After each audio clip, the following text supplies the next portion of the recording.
안녕하세요. 반갑습니다. 팔자를 벗삼합니다. 오늘도 사주 공부를 이어가도록 하겠습니다. 사주 초보 탈출은 팔자를 벗삼아와 함께 구독, 좋아요는 사주 실력을 왕창 올려줍니다. 꼭 좀 해주세요. 우리가 이제 사주 공부를 어마무시하게 어렵게 했을 거나 하면은 정말 어마무시하게 어렵거든요. 한 10년, 20년 뭐 공부를 해도 내 용신이 뭔지 뭐 격국이 뭔지 헷갈리고 막 이렇거든요. 그래서 뭐 어마무시하게 그런 식으로 글자 위주로 공부를 하면은 평생 공부해도 정말 자기 사주 보기가 힘들고, 좀 쉽게 접근하면은 또 쉽게 자기 사주를 볼 수 있고 그렇거든요. 그래서 우리가 지금 이제 간단히 뭐 대부분 사주 공부를 좀 하신다면 다 알고 있는 삼합, 이렇게 사주 공부를 처음 시작하시는 분들도 이 삼합이라는 것만 알아도 뭔가 본인이 지금 이제 궁금한 거는 다 거의 해결할 수 있다. 뭐 아무것도 몰라도, 아무것도 몰라도. 자, 우리가 돼지, 토끼, 양을 하나의 그룹이에요. 이름을 붙이면 목이라 부르고 봄의 기운이라 부를 수도 있어요. 돼지띠, 토끼띠, 양띠. 그러니까 돼지띠, 토끼띠, 양띠보다 선배가 호랑이 말개인데, 이거는 여름의 화기운으로 봐도 돼요. 호랑이 말개띠. 그 다음에 호랑이 말개보다 선배가 뱀닭소인데, 이거는 가을의 금기운, 금가로 봐도 돼요. 근데 돼지, 토끼, 양의 선배는 호랑이 말개인데, 그러면 뱀닭소와 돼지, 토끼, 양의 대선배냐? 그건 아니에요. 돼지, 토끼, 양하고 뱀닭소는 반대 기운이에요. 이게 봄이고 가을이잖아요. 여당야단처럼 적군이에요. 그 다음에 뱀닭소의 선배는 원숭이 지용이에요. 원숭이 지용과 호랑이 말개는 또 반대 기운이에요. 그래서 나보다 선배, 돼지, 토끼, 양을 기준으로 보면은 나보다 선배, 나보다 후배, 나와 반대 기운, 이렇게 다 구성이 돼요. 마찬가지죠. 호랑이 말개도 나보다 선배, 나보다 후배, 나와 반대 기운, 그죠? 이것만 알아도 우리가 지금 이제 사주를 전혀 몰라도 자기가 궁금해하는 거는 웬만한 건 다 알 수 있다. 예를 들어 가지고 내 친구가 뱀이다, 내 아는 사람이 뱀이다, 나는 토끼인데, 그럼 이상하게 생각 가치관이 틀려요. 이해가 안 돼요. 참 신기하죠. 그리고 호랑이 말개는 선배 그룹이고, 돼지, 토끼, 양은 돼지, 토끼, 양의 기준에서 원숭이 지용은 후배거든요. 근데 내 윗사람으로 호랑이 말개가 오면은 나보다 선배니까 큰 문제가 없는데, 내 직장 상사가 원숭이 지용이다. 그럼 뭔가 이렇게 좀 반항심이 생기고 좀 상사가 못나 보이고 막 그래요. 왜냐하면은 돼지, 토끼, 양의 입장에서 원숭이 지용이 후배인데 내보다 에너지가 낮은데 위에 상사로 있으니까 그렇게 보이는 거예요. 그래서 인간관계에서도 그대로 써볼 수가 있다. 그리고 사업하는 관계에서도 마찬가지겠죠.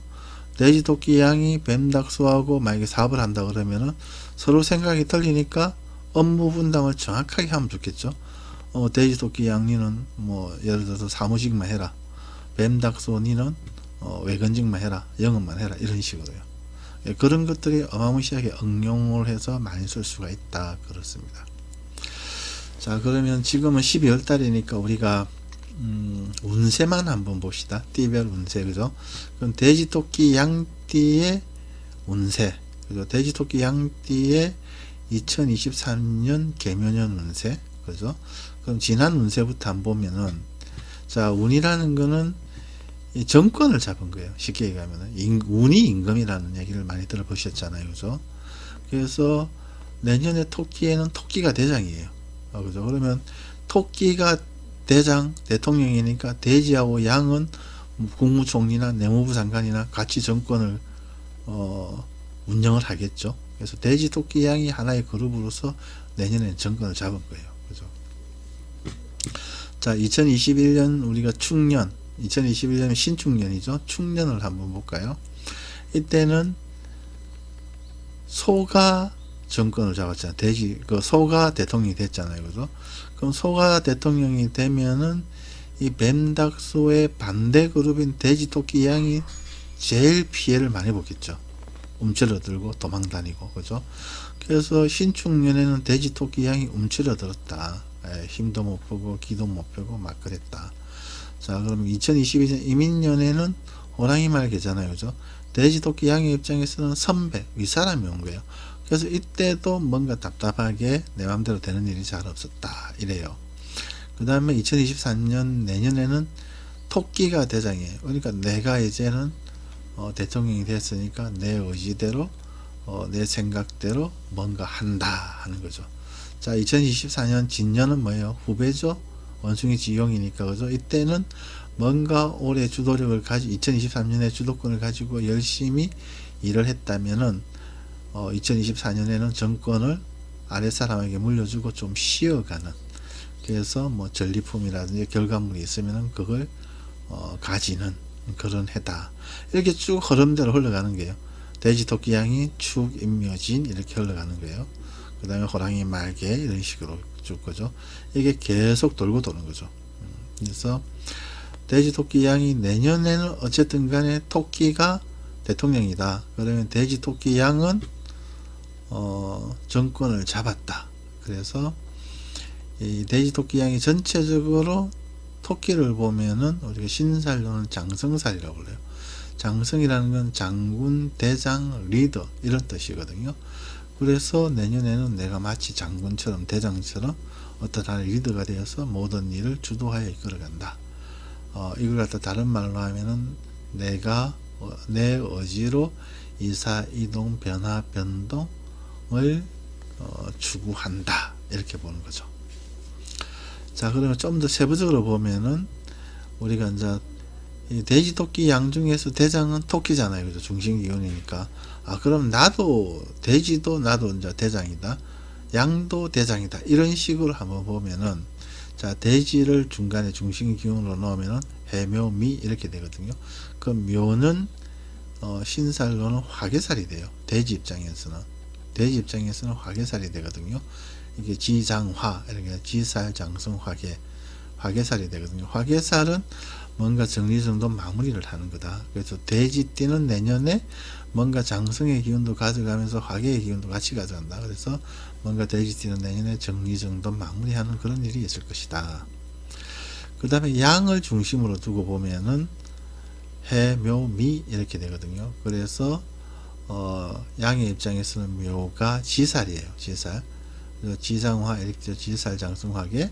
그럼 지살은 새로운 일에 가담을 한다든지 새로운 틀을 가져간다든지 새 출발한다든지 이런 거예요. 그래서 양띠는 장성의 기운을 가져가면서 내년에 지살의 기운도 같이 가져간다. 그렇습니다. 이런 식으로 우리가 이제 삼합을 이해를 하면은 내년에 어떤 운기다 하는 것을 알 수가 있는 거죠. 특히 내년에는 이제 돼지, 토끼, 양이 주도권을 가지고 어떤 일을 해 나가는 거기 때문에 뭔가 올해처럼 답답하지는 않다. 올해는 이제 호랑이가 와가지고 호랑이 말개가 정권을 잡았잖아요. 선배가 정권을 잡으니까 후배는 선배 말을 따를 수밖에 없거든요. 그러니까 올해는 답답했는데 내년에는 그런 답답함은 없다. 자기가 주도권을 가져가니까 자기가 대장이 되어서 시원하게 일을 처리한다. 대신에 좀 스트레스는 있겠죠. 누구의 도움을 받지 못하고 혼자 결정하고 혼자 일을 해나가기 때문에. 아무튼 내년에 돼지, 토끼, 양의 전체적인 운세는 이러하다. 그렇습니다. 예. 아무튼 그렇고요. 네이버 엑스포터 유료 상담 7,300여 건 이상을 진행한 경험으로 사주가 그렇게 어렵지 않음을 끊임없이 보여드리고 있는 채널입니다.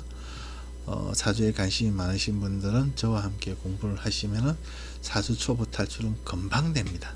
예. 오늘은 여기까지만 할게요. 감사합니다. 팔자를 보사마였습니다.